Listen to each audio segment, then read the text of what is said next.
मलिया presented by Raj Devi Music।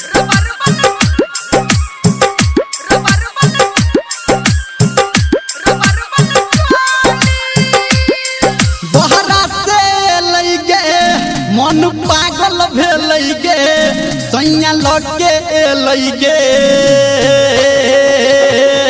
Rubber वाला चोली रबर वाला चोली बहरा से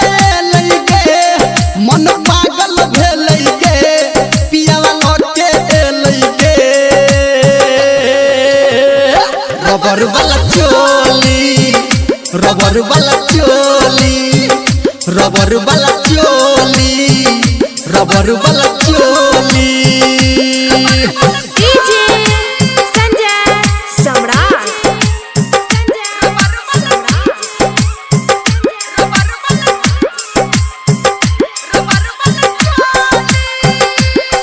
हे के सैया जी सब भेंट भेलै एक साल पे आलन कई हमरा चुम्मा उत दुनु गाल पे हे के सैया जी सब भेंट भेलै एक साल पे आलन कई हमरा चुम्मा उत दुनु गाल पे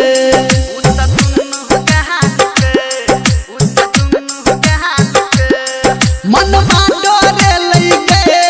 उत झटपटिए लइगे सैया लगे लइगे रबर वाला चोली रबर वाला चोली रबर वाला चोली रबर वाला चोली। डीजे संजय सम्राट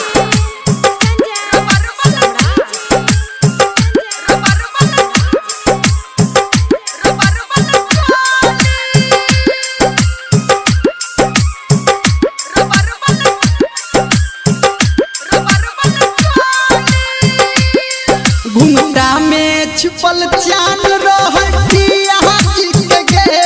रहै खड़ा ओकर कान सुन पिया जी के गे घुंघटा में छिपल चांद रहै पिया जी के गे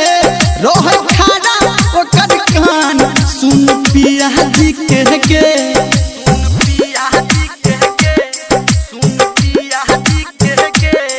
निर्मलिया